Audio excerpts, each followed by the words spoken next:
I won 8 million overnight. The first thing I did was rush to the hospital to pay for my son's surgery and treatment. That was when my phone rang. Ian, a coworker from the company, called. Something urgent came up. You need to get back here right this instant. My wife, Mara, took the bank card from my hand and said with a gentle and understanding voice, you can give me the PIN. I'll take care of our son's hospital bills. Go. Work is important. Don't worry about us. In my previous life, I didn't hesitate one bit. I trusted her completely and hurried back to the office. My son never made it into surgery. Instead, the police came for me. It turned out that Mara and Ian had conspired together to frame me, pinning the crime of embezzling company funds on me, the very money Ian had stolen. With no money for treatment, my son died in the hospital. My parents, shattered by grief, suffered fatal heart attacks one after the other, and I, rotting in prison, ended my life in despair. After my death, my soul drifted to the holiday villas of Moldevs, where Mara was on vacation. I heard her laughing as she spoke to Ian. That idiot won a fortune and wasted it on that useless sick kid. He dragged me into a miserable life. Laughing even harder, she added, now their whole family is dead and we get to enjoy wealth for the rest of our lives. Consider it compensation from that idiot. Haha. Then I opened my eyes. I was back in the hospital corridor. At the exact moment, my wife reached out and took the bank card from me. This time I still told her the PIN. Honey, let me handle the medical bills. Go. Work is important. Don't worry about us. My wife, Mara Miller,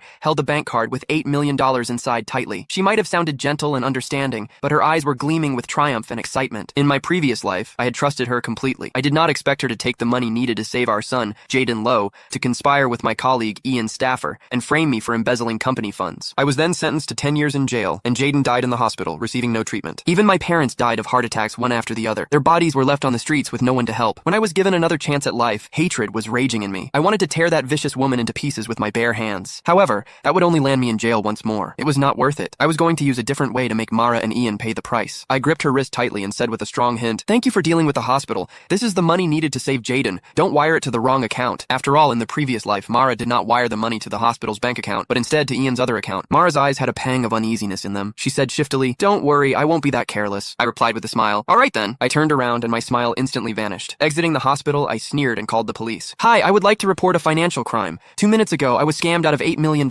Please help me find the people who took my money. What? $8 million? The police officer became serious and immediately opened a case when they heard the amount of money. They added, since the money has just been transferred, you're lucky you called the police in time. We'll surely help you get your money back. If you have any clues, please come to us again. I said anxiously, all right, thank you. That money is needed for my son's surgery. Please help me. After hanging up, I smiled. I was not worried that they would not be able to get to the bottom of it because the money would soon be returned to my account. That was what Mara and Ian did to frame me in the previous life. However, in my new life, I was going to let them have a taste of their own medicine. My phone buzzed violently in my pocket. It was Ian. I deliberately did not answer. I did not need to. I knew it was Ian trying to get me to rush back to the office, waiting for me to step into the trap. I sniggered. I hailed a taxi, but instead of heading to the office, I headed to the lottery center. Hello, I'm the one who won $8 million this morning. I need an official notarized certificate confirming my identity as the winner right now. In my previous life, I was so desperate to pay for my son's surgery that I had skipped the notarization completely.